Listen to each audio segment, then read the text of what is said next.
Alors toujours pour décrypter ces ordonnances Macron, je reçois Didier Esdras du groupe Legrand. Alors il est juriste au groupe Legrand. Bonjour Didier. Bonjour.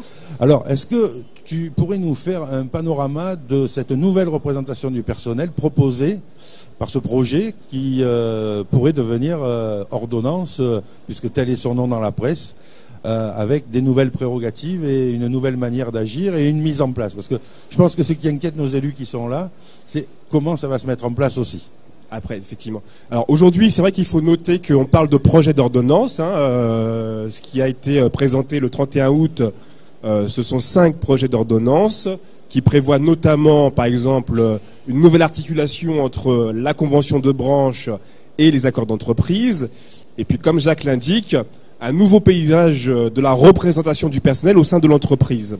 Alors, pour essayer de résumer un peu la manière dont les choses vont s'organiser, déjà, peut-être faire un rappel de d'aujourd'hui la représentation du personnel. Il faut savoir que dans l'entreprise, vous avez, en fonction de l'effectif qui est atteint, plusieurs types de représentants du personnel. Vous avez les DP, vous avez le CE, le CHSCT et les délégués syndicaux. Dans le projet d'ordonnance numéro 2, donc relatif au dialogue social, il est prévu d'instituer ce qu'on appelle un comité social et économique. Et ce comité social et économique a vocation, on nous dit, à faire fusionner dans une seule instance le CE, les DP et les CHSCT. Donc plutôt que d'avoir des instances séparées, on va demain, comme le prévoient les ordonnances, avoir une instance unique qui va regrouper l'ensemble de ces fonctions.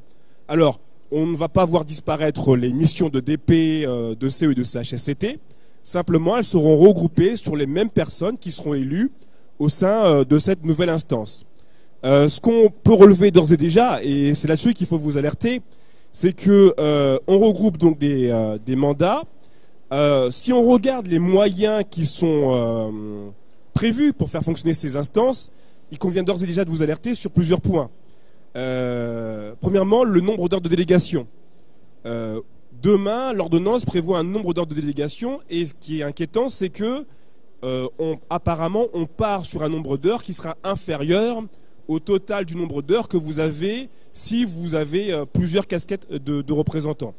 L'ordonnance nous parle de 16 heures, d'au moins 16 heures de délégation pour un comité social et économique de moins 50 salariés.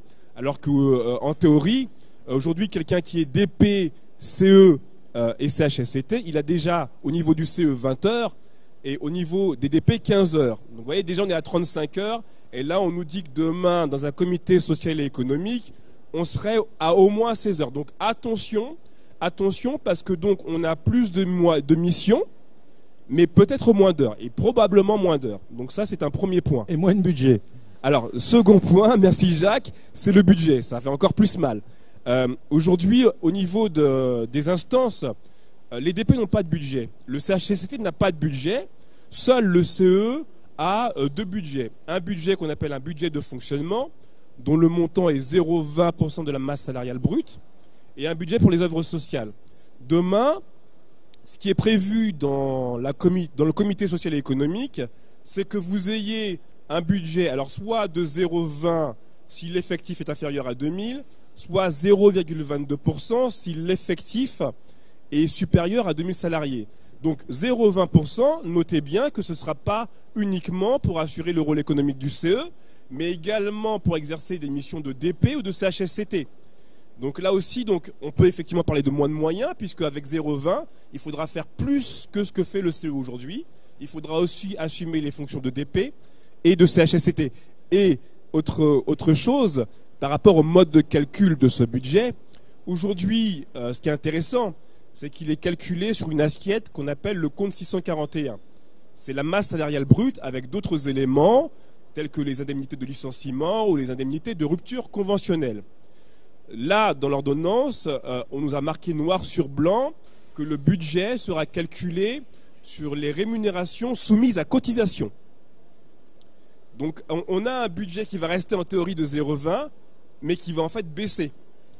Il ne sera plus calculé sur le compte 641, mais il sera calculé sur les rémunérations soumises à cotisation, donc ce qui entraîne mécaniquement une baisse du budget. Alors après, il y a les expertises que le comité d'entreprise devra cofinancer. Précédemment, avec la loi El Khomri, il y avait un plafond, au-delà duquel c'était le patron qui payait. Maintenant, il n'y a plus de plafond. Alors que les 20%, de toute façon, quel que soit le montant de l'addition, ça sera au comité d'entreprise de les payer. Alors, c'est vrai que avant que nous disent les ordonnances, le CE avait le droit de se faire accompagner par un expert comptable pour pouvoir, je dirais, améliorer la qualité du dialogue social.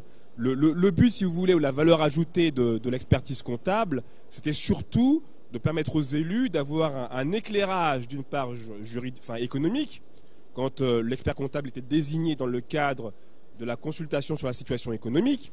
Son rôle consistait à vous apporter un éclairage sur les comptes, à vous indiquer ce qui allait bien ou ce qui n'allait pas bien, des choses éventuellement sur lesquelles on pouvait vous alerter, mais c'était aussi un appui dans le sens où les informations qui vous étaient communiquées au niveau du CE pouvaient aussi ensuite être utilisées pour améliorer votre niveau de négociation par ailleurs en tant que délégué syndical.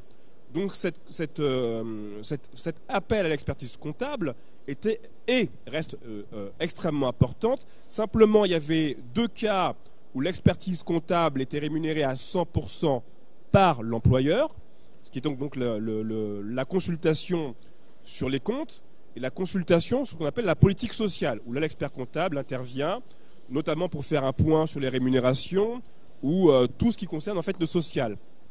Il y avait un cas où, comme le dit Jacques, il y avait un cofinancement qui était prévu. C'était lorsque vous faisiez appel à un expert comptable dans le cadre de la consultation sur les orientations stratégiques. Une fois par an, on devait vous consulter pour faire un point avec vous sur les grandes orientations stratégiques sur 3 ans. Et vous indiquier en gros comment l'entreprise voit son développement sur les 3 années à venir. Et dans ce cadre-là, c'est vrai que la loi a institué un cofinancement où l'employeur prenait en charge 80% du coût de la mission et le CE 20% avec un plafond qui était le tiers du budget de fonctionnement. Là, ce qui change avec l'ordonnance, qu'est-ce qui change en gros? Déjà, faire un point sur les missions. Vous avez compris que demain, vous avez une instance qui fait CE, DP, CHSCT. Il faut également souligner que dans les entreprises où vous n'avez pas de délégué syndical, cette instance pourra potentiellement aussi négocier des accords avec l'employeur. Donc il faut bien prendre conscience que votre rôle, vos responsabilités, elles augmentent, elles deviennent de plus en plus importantes. Et il sera demain plus important qu'aujourd'hui, alors premièrement d'être des élus formés, et deuxièmement d'être des élus accompagnés, parce que moi je n'aimerais pas être à la place d'un élu à qui justement on vient proposer un projet permettant de revoir les conditions de travail, qui n'est pas formé et qui n'a pas d'accompagnement. Et là encore, heureusement qu'on vous permet de faire appel toujours à des experts comptables. Alors toujours dans le cadre de la consultation sur les comptes, toujours dans le cadre de la consultation sur la politique sociale. Ce qui change par contre, c'est que aujourd'hui, vous aviez ce qu'on appelle un droit d'alerte qui vous permet de faire appel à un expert comptable qui était payé à 100% lorsque la situation économique était dégradée. Vous aurez toujours la capacité de faire appel à un expert comptable dans le cadre du droit d'alerte, mais l'ordonnance prévoit, le projet d'ordonnance prévoit que cette expertise comptable sera cofinancée par l'employeur et par le comité social et économique, sans qu'il y ait de plafond cette fois-ci. Donc, ce qui veut dire qu'il faudra être extrêmement attentif et vigilant à vous assurer que vous avez les moyens demain d'assurer votre rôle comme vous le faites aujourd'hui et de pouvoir toujours accompagner vos salariés en défendant au mieux leurs conditions de travail. Et pour cela, il est impératif de toujours être formé et de toujours pouvoir avoir les moyens, et notamment via le budget de fonctionnement, lorsque les expertises seront cofinancées, de pouvoir être accompagné par un expert comptable. Alors, la possibilité qui va vous être donnée de reverser le budget de fonctionnement sur les activités sociales et culturelles, je le disais plus tôt, c'est pas une bonne nouvelle.